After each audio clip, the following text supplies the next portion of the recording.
We are back with you live once again on another Johnny Torch Live broadcast.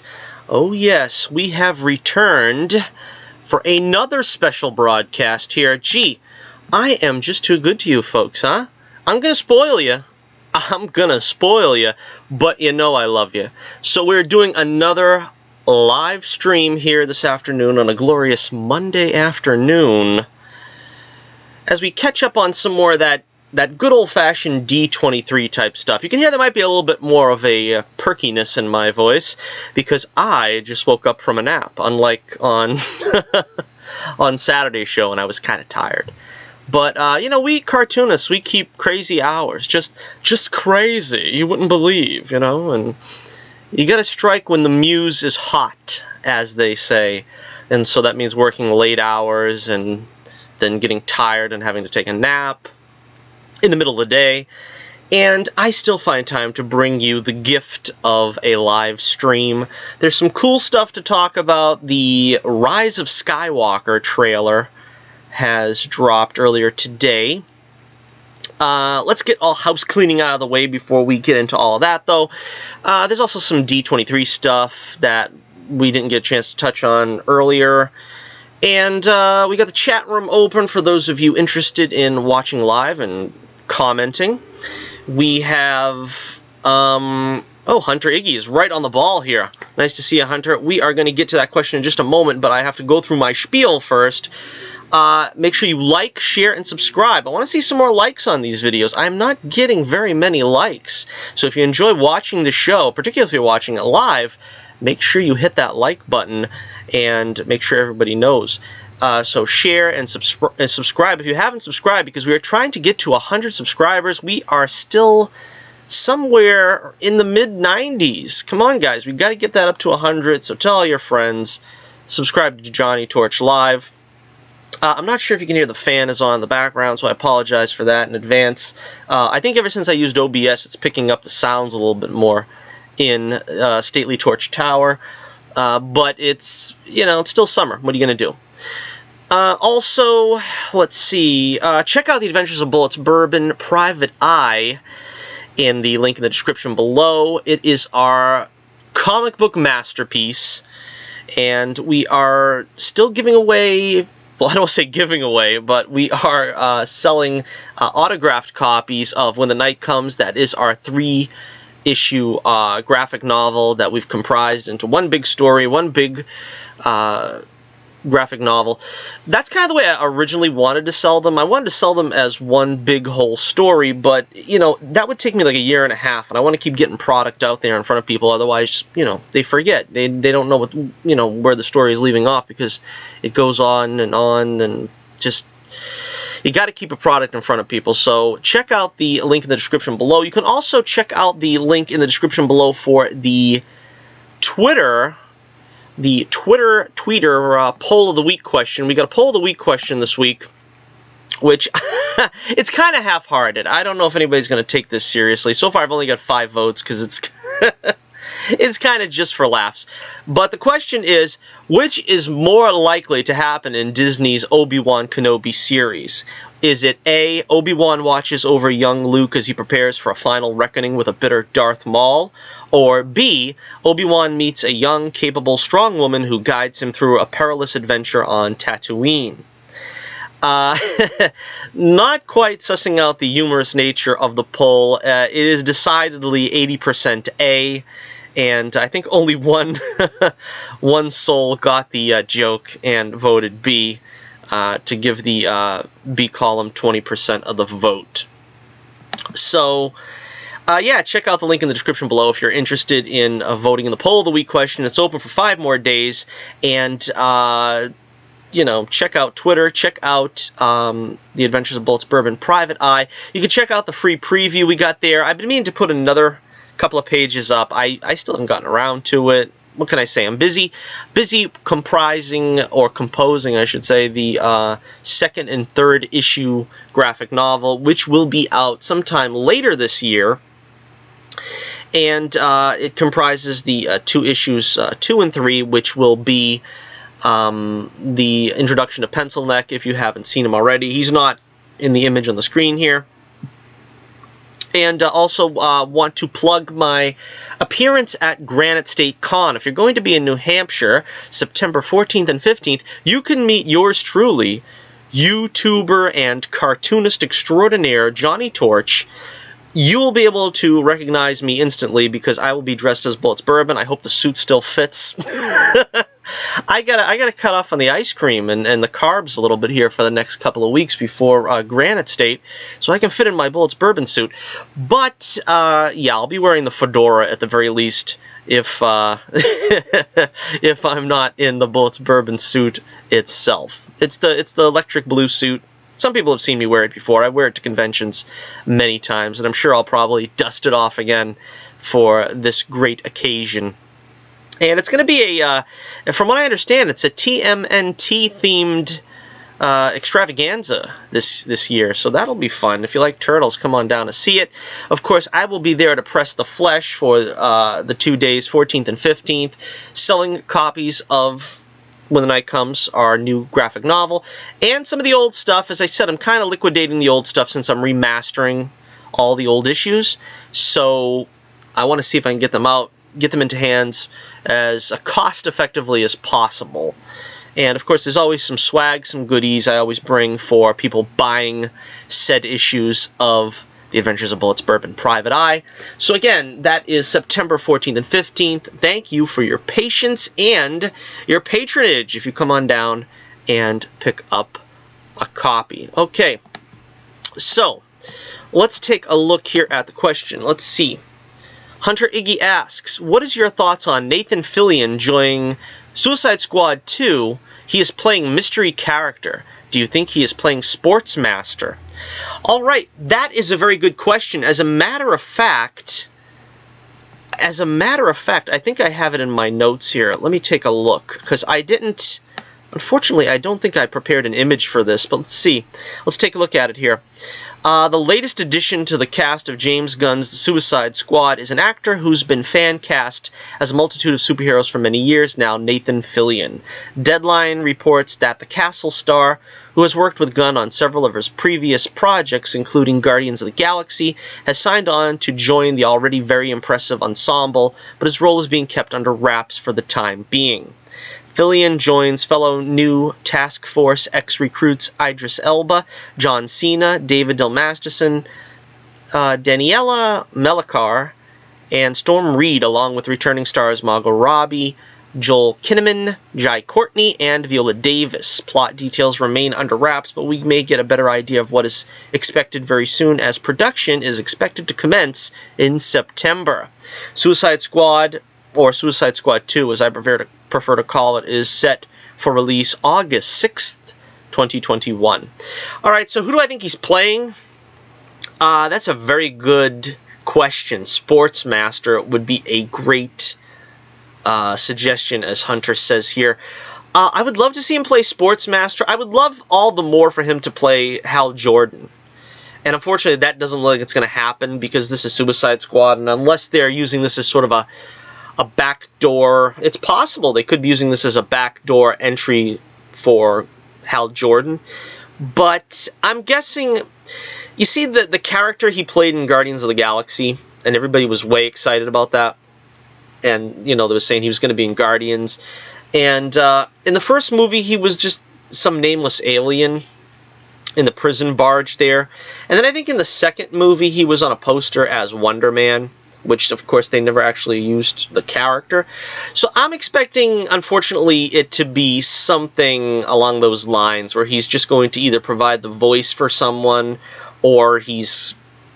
A lot of people are saying, from what I read on the internet, they're saying that he might play the voice of King Shark. I'm not sure about that, but I'm pretty sure he's not going to play someone important, as much as I would love him to. Don't get me wrong. But he's probably just going to have some kind of cameo, like he did in Guardians. Yeah, sorry to be the bearer of bad news, but I'm pretty much expecting that to be the extent of it. All right, so thank you for the question, Hunter, and if you have any other questions, please leave them in the chat, and leave them in the comments below if you're watching this after the fact, after the show has been broadcast. All right, there's some as I referred to it in the description, some bits and bobs, which I think is a very British phrase, of some things that we've learned from the D23, which I still don't understand why it's called D23. D meaning Disney, I got that so far. But if you know what D23 refers to, what's the 23? I don't know. But, you know, leave that in the comments. But, let's see, from D23, we got a poster here. We got a look at the Falcon and the Winter Soldier poster.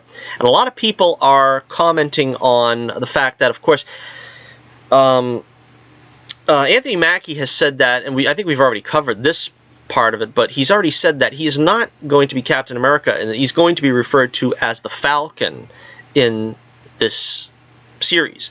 Now, that doesn't mean that he can't become Captain America at some point in the future, but he says he'll always be the Falcon, which leads me to believe that he is not going to suit up as Captain America, which, from what I understand, he was already on record saying he's seen his Captain America suit. Now, me, personally, I would rather have him stay as the Falcon, because I hate when they try to pass the mantle and stuff like that. I think we already went into all this, so I'm not going to go over it again, but the Falcon is a great character. You know, he's one of my favorite characters, and Anthony Mackie is one of my favorite actors in the MCU. I mean, you know, they have a lot of great actors, but Anthony Mackie has consistently been fun and funny and enjoyable in his performances. And I think if you force him into the role of Captain America, you're having to, like, alter his personality. His personality in the role is going to be different. You know what I mean? Captain America sort of requires a slightly more stoic demeanor, so to speak. And, well, also we have Sebastian Stan's new look as the Winter Soldier. I guess he's still calling himself the Winter Soldier, not Bucky Barnes. But, you know, shave and a haircut, 2 bits.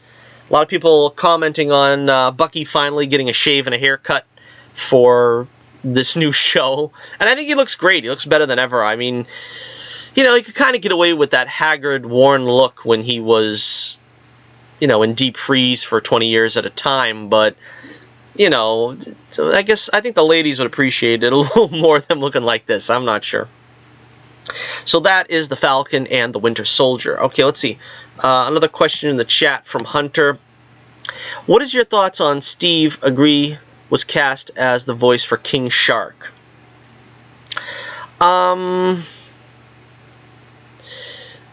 are your thoughts on Steve? I don't know. You'd have to give me some more context for that question. I'm not sure I understand. But you agree that he was cast for the voice of King Shark?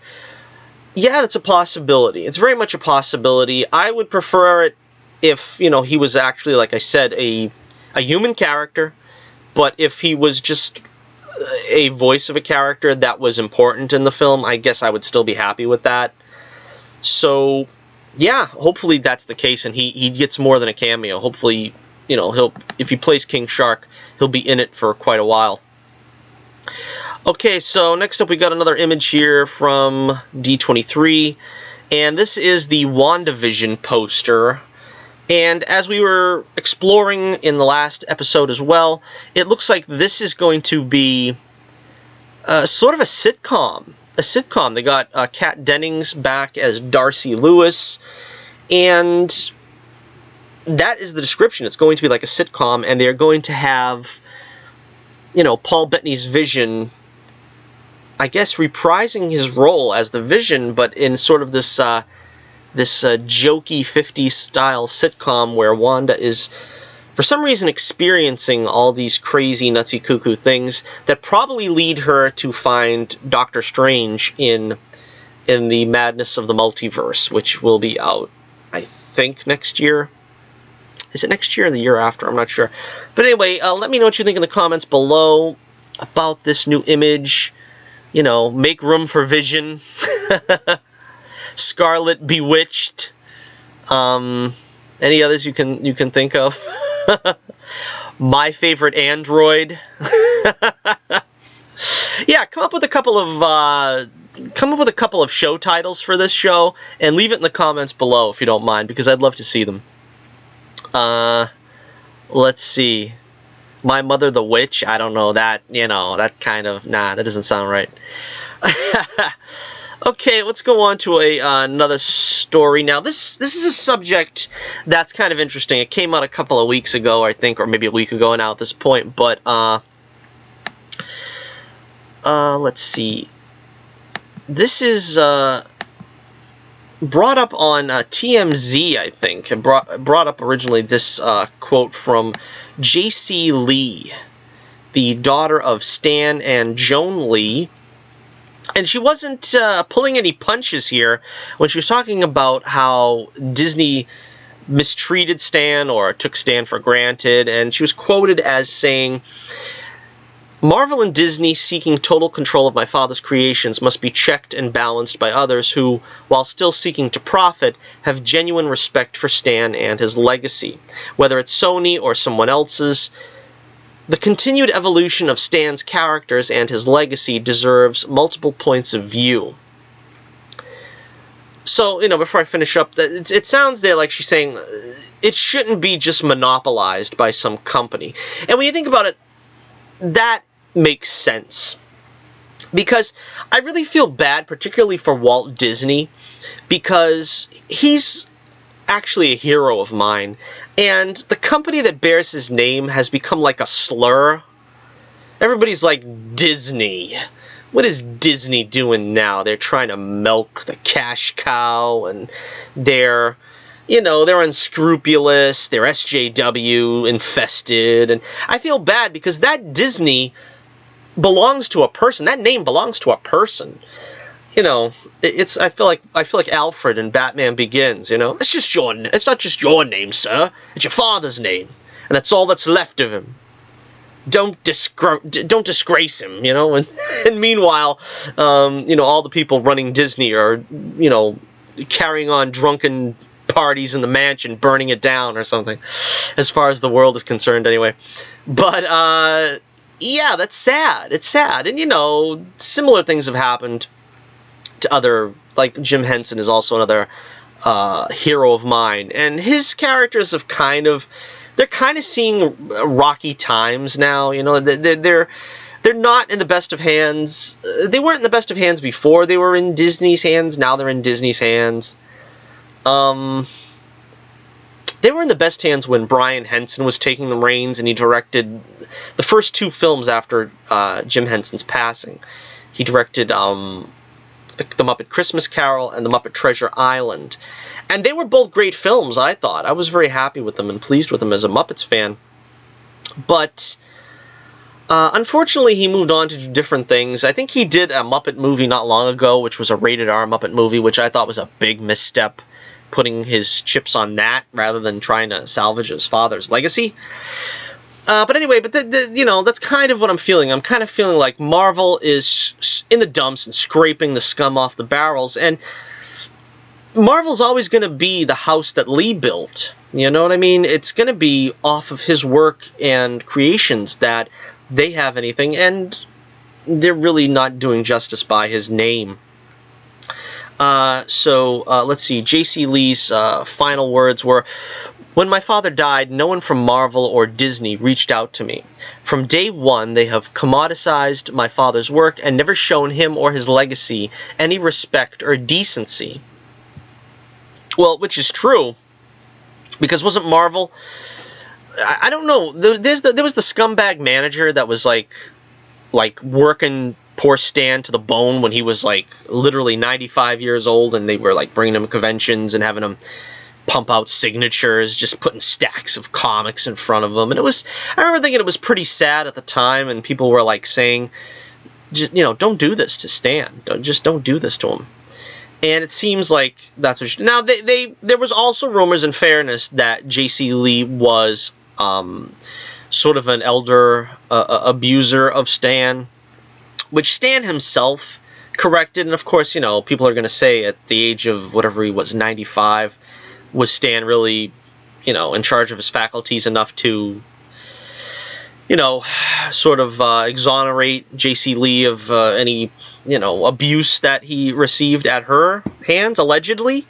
But, I don't have any reason to believe that there was any physical abuse. I mean, some have suggested maybe she was sort of taking advantage of the name in order to, make money or something. I don't know. Again, this is all allegedly.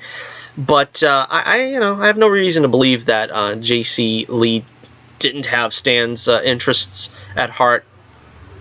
Let's see, JC's parting words. In the end, no one could have treated my father worse than Marvel and Disney's executives.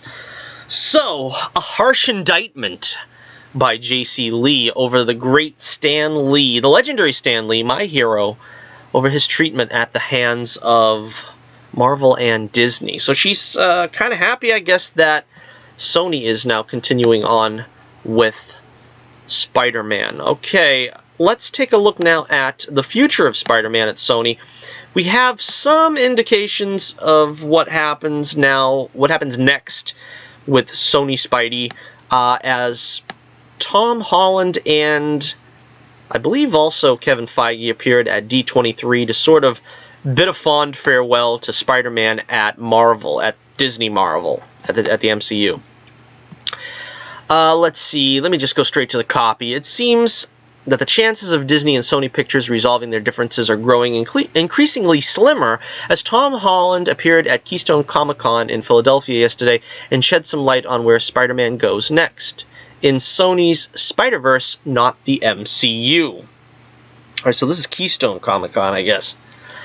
It's not the end of me playing Spider-Man, the actor confirmed, which, that's comforting. Now, a lot of us that are not happy with the MCU Spidey, a lot of us are still happy with Tom Holland. Now, I'm very happy with his portrayal of Peter Parker Spider-Man, and I hope he continues on as Spider-Man for quite some time. I would like a Spider-Verse project that brings back Tobey Maguire and Sam Raimi and, Kristen Dunst. But as the template version of Spider-Man going forward in the movies, yeah, Tom Holland has done fine. I would like to see him continue on in the role. And as long as they're doing justice to the character, that's fine. I mean, a lot of Tom Holland stans are out there, and they're just taking offense at people, like myself, who are sort of giddy at the prospect of Spider-Man leaving the MCU because he was sort of Iron Man Jr. There was no Uncle Ben. There was they were afraid to mention Uncle Ben. You couldn't mention with great power comes great responsibility. One of my sticking points is the supporting cast looking nothing like the comic. Not having a redheaded Mary Jane, all these things that makes it feel less than an authentic Spider-Man, and the very tone of it feeling very Disney Channel-esque. And I'm really just hoping for a change over at Sony to sort of right the ship. That's what we wanted when we wanted Spidey in the MCU, and we saw, or I'll speak for myself, but I saw Civil War, and I was like, yeah, that's more what I was hoping for. I didn't like the Andrew Garfield Spider-Man movies. And the MCU Spidey, it started nobly enough, but they very quickly, with Homecoming and the following films, they just couldn't capture the spirit of Spider-Man. It felt more like a Disney Channel, ripoff. So I'm happy to see him return to Sony. Let's see. It's not the end of me playing Spider-Man, the actor confirmed. There's definitely more to come. We sat down with some of our creatives. We pitched Spider-Man 3, which is going to be something very special. It's going to be something very different. I'm just so grateful that Marvel changed my life and allowed my dreams to come true, and Sony allowing me to continue living my dream. So, Spider-Man 3 is what he's calling it, so apparently they're going to continue on with that storyline.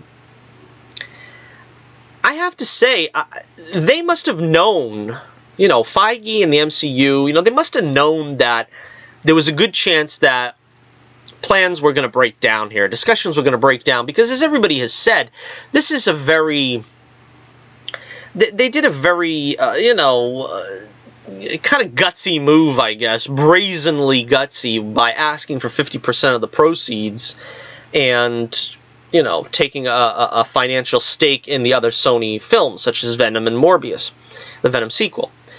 So they had to know that this conversation was going to break down, this negotiation was going to break down.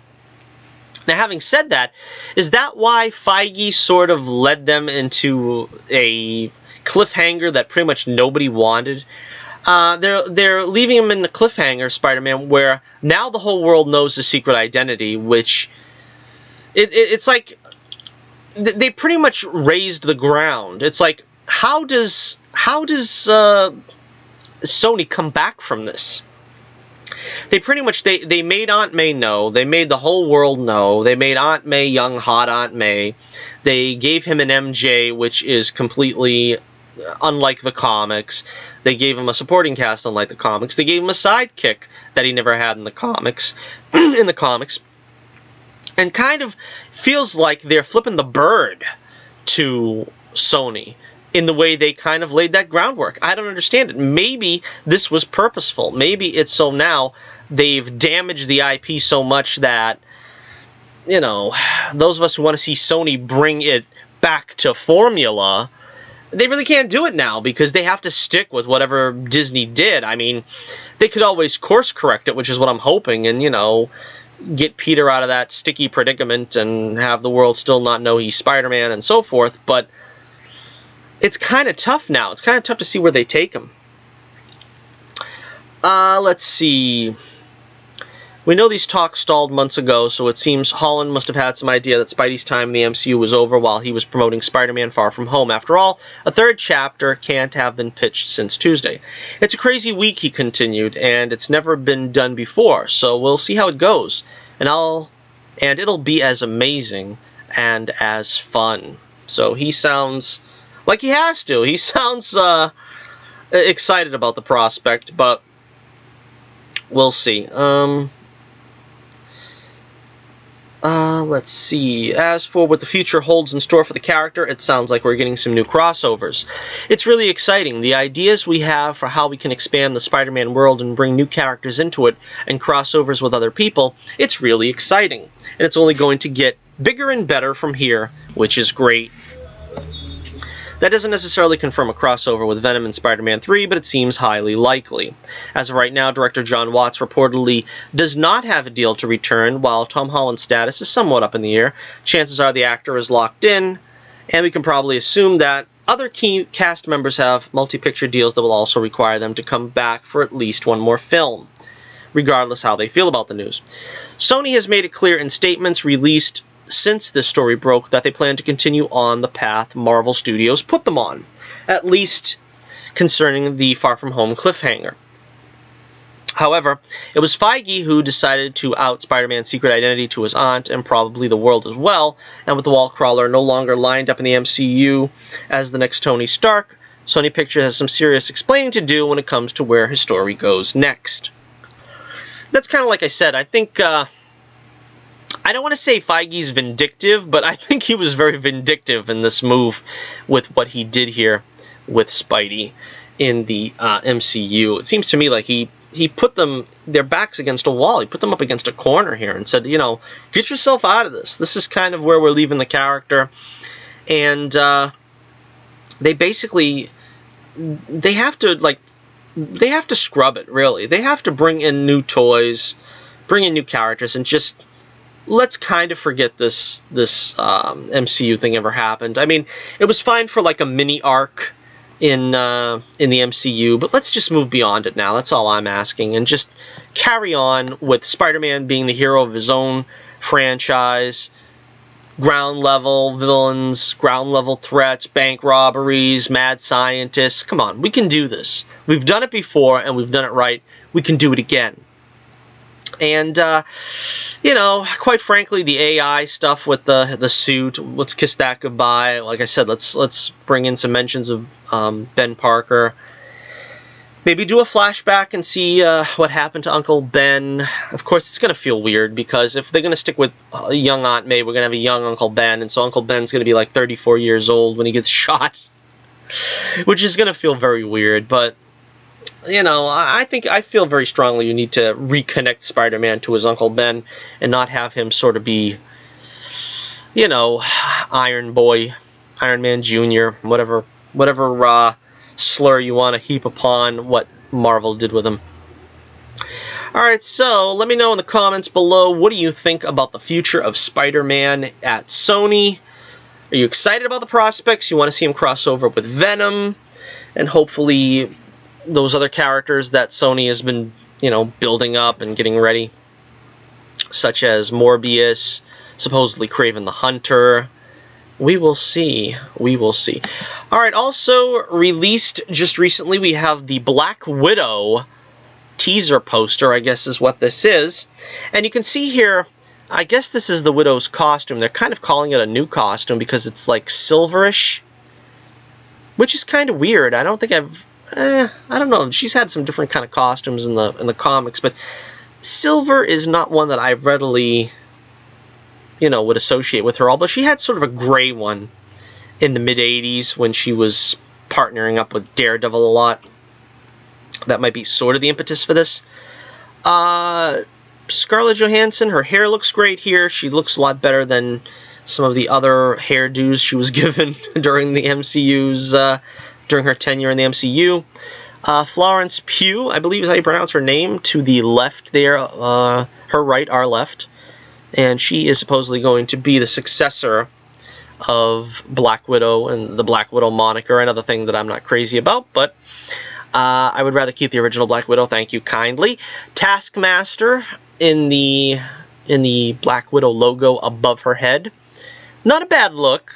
It's not bad. It looks reasonably like the character from the comics. It doesn't have quite the pronounced skull eyes there. It's a visor, but you know, you gotta kind of take these things as they come. That's about as good as I can imagine it's going to be in live action. And this is the one that excites me. The Crimson, excuse me, no, I was going to say the Crimson Dynamo. No, we never really seen that, although we did have Venko in Iron Man 2. But the Red Guardian, is to the right there, her left, our right, on the poster, and he's wearing a costume. Goody, goody. Goody, goody, gumdrops. He is actually going to wear a costume, so I'm excited about that, especially that they showed us that quickly. I am still holding out a hope. I've told this on my streams probably going back 2 years now. I hope the villain is the Red Guardian. I hope he was married to Natasha, and I hope that's the storyline we're getting. I doubt that we're going to get that, but you know, that's the storyline I want. Give us something really juicy, a tidbit from Natasha's past that she was married to the Red Guardian, and that would be boss. That would be awesome. I would love to see that, and hopefully that's what we get. But yeah, this is the poster we're getting for May 2020. They're still filming, and it'll be out, yeah, May 2020. So let me know what you think in the comments below. Do you like this costume? Do you like this poster for Black Widow's solo movie finally coming to be? Okay. Let's see. Yeah, that's about all I got for a copy. Now let's talk about the Star Wars Rise of Skywalker trailer. Now, this is the hot news of the day. It just came out, and so I couldn't wait. Had to get this one out there for you guys to see this video, along with everybody else. We have... I got some screen grabs here from the video, trying to make it kind of easy to get these images up there for you. I'm not sure. I probably could get the video itself up, but again, that's kind of you're courting disaster when you're going to try to do something like that. I don't want to strike or anything. So let's see. This is the first image. We have the core cast returning on, I don't know, what is this, Jakku? It could be Tatooine. I doubt it. Poe, Finn, and Rey together again for the first time. I mean, Finn and Poe, they barely were together in the last movie, and Poe and Rey just met in the last movie. So they're kind of trying to market this like Han, Leia, and Luke or something, but, you know, I don't think that's kind of the relationship between these characters. We have C-3PO and Chewbacca in the background, and you can see the Millennium Falcon. No signs of R2-D2 in this trailer at all whatsoever, which kind of gives me pause. They're actually giving a lot of screen time to C-3PO, considering. And I don't know, Rey is still carrying that weird weapon, whatever that is, a staff, I guess, this metal staff that she carries around. Poe looking very fashionable and trendy, as he often does. And Finn also, you know, he's got that smuggler look as well, that kind of swagger. So, you know, not bad. What are they looking at, you might say? Apparently they're looking at some kind of festival or some kind of, I don't know, is that just some city? It looks more like a, I don't know, like a bazaar or something. There's some kind of shindig going on. I don't know. You know, with a place called the Resistance or whatever. I mean, with the movement being the Resistance, you would think this would be like a forced labor, slave labor or something. I'm not sure. Remember, I did a video on this, I don't know, is it a year ago now? Maybe it's been like 6 months. But there was a leak where somebody at Disney supposedly leaked a story, and I should go back to it and see if it's if there's any truth to it, about the storyline being that I don't know, the heroes are going to meet up with this girl that was going to have been working in the slave planet here, where they're sort of an underwater planet or something, where they're facilitating the Empire's new weapon, something like that. And I remember reading about it and saying this guy supposedly had a pretty decent track record with spoilers for The Last Jedi, and supposedly they're you know, they're trustworthy. So I don't know if that has something to do with it, because there is certain elements that look like they're showing up here that he or she foretold in the spoilers article that he put out. Okay, and let's see, of course, Princess Leia. I'm not calling her General Leia. I don't care what you say or do. You can't make me call her General Leia. Carrie Fisher, of course, the unfortunately late Carrie Fisher, returning as Princess Leia. You know, they are trying to recycle as much as they can of her footage from the previous 2 movies, and I don't know exactly to what extent she's going to have a role in this film, other than just sort of, I don't know, giving comforting pats on the back and a knowing smile, I guess, is pretty much what the extent of her contribution is going to be this time around. But you know, it's nice to see her back. They're able to at least incorporate her to some degree into the story, especially seeing as how they killed off probably a good, maybe, I don't know, 65% of the original cast thus far. I don't know, is Lando going to be able to make it out of this one alive? We don't see Lando in this trailer, I don't believe, which kind of, you know, gives me pause as well. Let's see, the quick glance of ships coming in. It looks like the Rebel blockade runner is there, or what do they call it? Yeah, it's a Hammerhead Corvette. I'm not sure what that one up there on the right is. That looks like something from Shadows of the Empire or something. I'm not sure. And yeah, we got a B-wing back there. That's pretty cool. A couple of B-wings. We got a Y-wing still are being used. X-wings, of course. A-wing, I think they're near the bottom, under the Hammerhead. So that's pretty cool. You know, we get to see some of that famous iconography. See, that's the good thing about, you know, if there's anything good that JJ is going to bring to the table, it's that he loves the iconography. You know, he's going to bring back, you know, images and things that you associate with Star Wars, and you know, that's a cool thing. I don't know.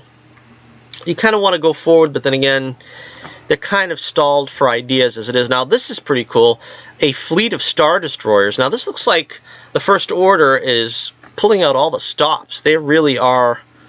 They're in charge, right? Wow, this looks like a pretty massive campaign that they're on here. They're trying to do some pretty heavy damage to whatever planet they're now approaching. This is probably the most cool thing here to me. This is the most cool. If you want to know what the most cool thing is, it's C-3PO with red eyes. Oh, yeah.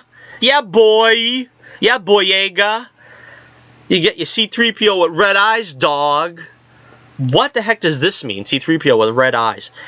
It could be something as ridiculous as him having the red arm. What is it about J.J. Abrams that he wants 3PO to have something red on him at all times? I don't know. But you remember there was the image of C-3PO with the bowcaster? Now, you know, some people are thinking, well, maybe he's possessed by the spirit of the Emperor because the Emperor was, you know, the Emperor is heavily tied into this episode and the trailer and so forth. Maybe it's Darth Vader. No. You know what that is? That's the spirit of Han Solo. That's the spirit of Han Solo. Remember when they made a point to have Han Solo say, oh, let me try your bowcaster, Chewie. And he's like, you know, this is the first time Han tried Chewie's bowcaster in their, 40 years of adventures together. And he's like, I like this. And so the next thing you know, we got C-3PO with red eyes holding a bowcaster, Chewie's bowcaster. That tells me Han Solo is back. And his spirit has enabled, you know, has encompassed C-3PO. And that is like the greatest punishment of Han Solo at all, to be in the body of C-3PO. It's probably the biggest punishment you can give C-3PO, too, having to share your body with Han Solo, because they were pretty adversarial at points in the original trilogy. But that's my guess. You can put me down on record, and because I predict this, you know for a fact it's not going to come true. I've never predicted something in a Star Wars movie that ever came to pass. But that's what I think it is. I think it's Han Solo. And then we could finally have Han Solo, Carrie Fisher, and Mark Hamill all together in one scene. That's the way J.J. Abrams is going to make it up to you. He's going to have Han Solo in the body of C-3PO, and he's going to come over and pat Luke on the shoulder. Well, no, he's a ghost now, Luke, right? So we can't pat Luke on the arm. Maybe he'll pat Leia on the arm, and he'll sort of give a knowing wave to Luke's Force ghost, and that's how the movie will end. We'll see the three of them there, sort of like in the Endor village. We'll see, you know, we'll see CGI Leia, we'll see Force ghost Luke, and we'll see Han Solo, his spirit in the body of the robotic C-3PO with red eyes. Hey, that's my prediction anyway. That's how they're going to do it. Okay, let's see. What else do we have here? Kylo Ren. Kylo Ren returns. And I don't know, what is that? That's probably the thing that they're walking on. That I guess it's the destroyed Death Star. Is that what it is? Is that Death Star 2? I don't know. It looks like the ground. But anyhow, that's the TIE Interceptor or whatever. And he's fixing for a fight. That's what we would say in the old days by gum. He's fixing for a fight. He takes out his red T lightsaber, whatever the heck you want to call that thing. And he's spoiling for a fight. That's better. He's spoiling for a fight. And this is the fight right here. Yeah, this is the, I guess, the ruins of the Death Star, and we have the water sort of overtaking it. This is the water planet or whatever that they're on. Supposedly the ruins of the Death Star. I don't know what else it could be if it isn't. Maybe it's some kind of Star Destroyer that crash landed into the planet's surface here. Not sure. But this is apparently the climactic clash between Rey and Kylo. Now, it's kind of interesting to imagine how this is going to work out, because Kylo, they're kind of going back and forth on whether he's going to completely fall to the dark side. We have the Emperor with the dark side, you know, being thrown at us here in this episode. And then we have Rey, where it's being suggested she's at the dark side. She's, you know, falling to the dark side. I don't know. I mean, we've already talked about what happens in this trailer, so I'm not really spoiling anything by saying this ahead of time. But is this the final battle? Does this mean that Kylo is going to go through with being evil? Does this mean that Rey is going to stay good? I mean, you know, we already had Kylo and Rey fighting in the first movie, and she held her own and did fine, having no training. And then the second movie, they were actually fighting the Crazy Red Guard, whatever they called them, which I kind of felt was a cheat. That was like the only film without a real one-on-one lightsaber duel. I don't know. I mean, is this the way you end the movie with them and, you know, to the death, someone's going to die? I don't know. I don't know. Leaves a lot of questions unanswered. Let's see. Rey apparently is training in the jungles of, I don't know, what was the name of the jungle planet in The Force Awakens? I don't know. I haven't seen The Force Awakens in years. Where she's flinging her lightsaber, something that we haven't seen in the movie, except what did Yoda do that? I think in Revenge of the Sith. That's not really a Jedi move, but since they made Yoda do it, I guess that's kind of okay now. Before it was kind of, you know, it was unofficially thought that Jedi don't throw their lightsabers. You know, only Vader did that in Jedi when he, you know, knocks Luke off the bridge or whatever on the Death Star. But, you know, so I can't complain, I guess, if there's precedent for it. But she's doing some kind of, I guess, training, you know, game here, or whatever you want to call it. It looks like a seeker. There's a seeker to the right of that lightsaber hilt. And, you know, that's what Luke trained with in A New Hope. And she's cutting down trees, apparently, messing up the forest or the jungle or whatever. Now, I have to say, one of my fears is what's going to happen here is, and this is another prediction I have, mark me down for this one, Leia is going to continue Rey's training. To an extent. I mean, they only got so much that they can do with, you know, the footage they have of Carrie Fisher. But I think Leia is going to continue Rey's training. Because if this is, in fact, training, who is training her? It has to be a woman. It couldn't be Luke. They couldn't let Luke train her. You understand that? She couldn't have a male master. So they're going to have Leia be her trainer. And this is probably where we've seen in the shot of in the previous trailer of her hugging Leia in like a forest setting, in a jungle setting. That this is probably how the movie's going to open, where Leia is going to, you know, pass on to her the mantle of Jedi Knight because she has completed her training under Jedi Master Princess Leia, who they barely gave any Force training to in and of herself. I don't know. Sadly, I think that's what's going to happen. I wouldn't mind it, but it should have been Luke. It should have been Luke. And then this is, I don't know, she gets a red ribbon for her troubles. Yeah. That's sort of her booby prize. I don't know. But yeah, so we hear the voice of Luke Skywalker from the first trailer. A lot of stuff in the beginning was just nostalgia pieces from the rest of the saga. And Luke is saying, you know, it's your fight now, and, you know, we did everything we can for you, now it's your turn. Which is still a lot of crap, because Luke didn't do diddly for Rey. They wouldn't allow him the dignity of giving her any training. So it's basically Leia's training, I think, is what's going to do it. And then, of course, we hear the Emperor, Palpatine, of course, at the end of this. And he says, your journey is nearly over. And that's when we see, oh yeah, Rey with the double-bladed lightsaber. And you knew that J.J. Abrams was going to have to put his own spin on this, because for some reason, well, you know, he's like a kid, you know, he's like, I want a new cool lightsaber. We can't just have the old stuff. I want a new one. Give me something new. And so, in that mindset, we have the bendable lightsaber, the opposable lightsaber. I don't know what you would call this, but it, with the flick of the wrist, it turns into Darth Maul's double-bladed lightsaber. So there you have it. Rey, as she's being known now, Dark Rey. And I have to say, I was kind of disappointed by this.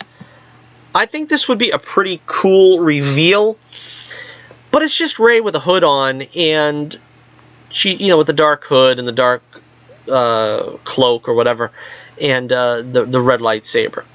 This does not suggest to me like that she's going to the dark side. A lot of people are saying, yeah, this is probably just a vision, a Force vision of what could happen to her in the future. This is sort of, some people are saying it's a clone. I don't know about it being a clone. This is probably more along the lines of the Emperor tempting her to see what her future could be as a Sith. But they don't really, I don't know, they fail in the execution. It doesn't spark that excitement for me like the first time I saw Anakin in Revenge of the Sith in the trailer, and he had the yellow eyes, and he had the hood on, and he's looking, you know, sort of over his shoulder. I don't really get that sense here. It just looks like cosplay Rey with, you know, with the funky new JJ blade. It doesn't really feel like, I don't see really any anger to suggest that she's joined the Sith or the dark side in any way.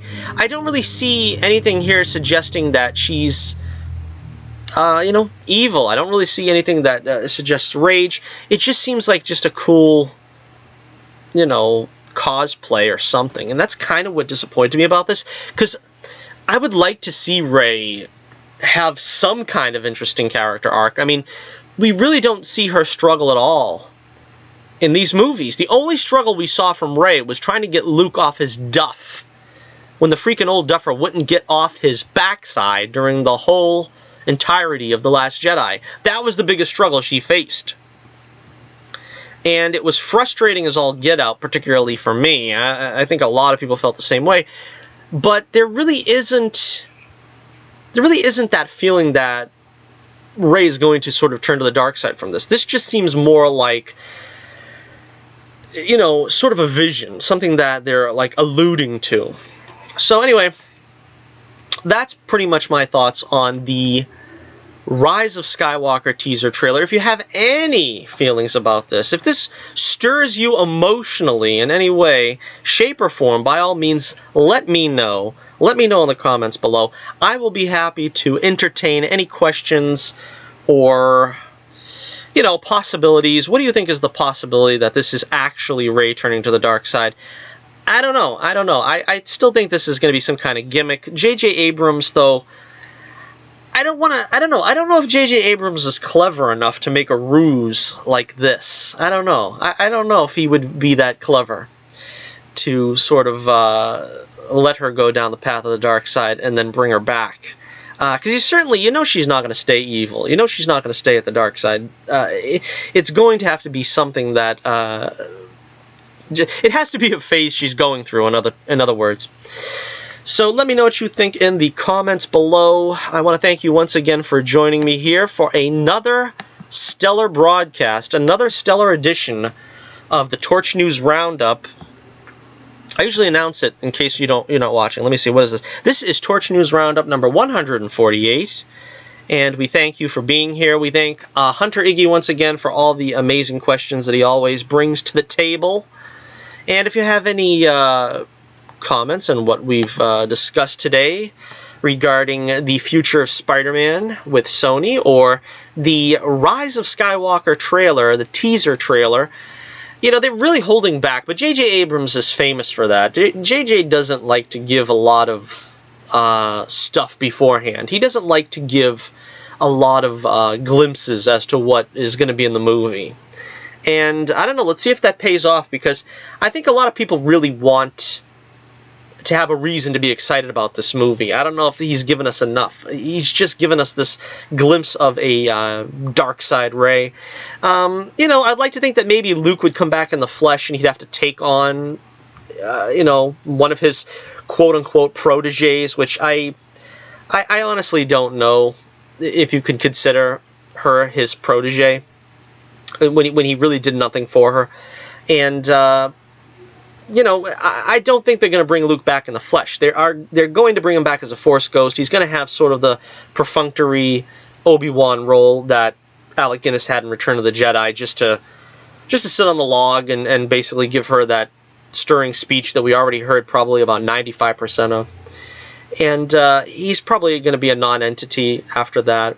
As far as the Emperor's concerned, I don't know, he might have a bigger role than Luke, unfortunately, but again, I think they're probably just going to make him a ghost, a specter. I don't see them making him a clone or anything. That seems like well-trod ground that was already done in the comics and things many times over. So, yeah, probably not going to happen. But anyway, if you have any other predictions or comments, be sure to pass them along by going in the comments below and leaving them there. I will read all comments and I will address them on the subsequent broadcast. And the next broadcast, I don't know, what is going on? If there's any more news in the Torch News Roundup, we will get to it probably on Saturday, for the only way to spend your Saturday, with a Torch News Roundup. This, of course, being the Johnny Torch program number 170. Wow, 170 already. How time flies.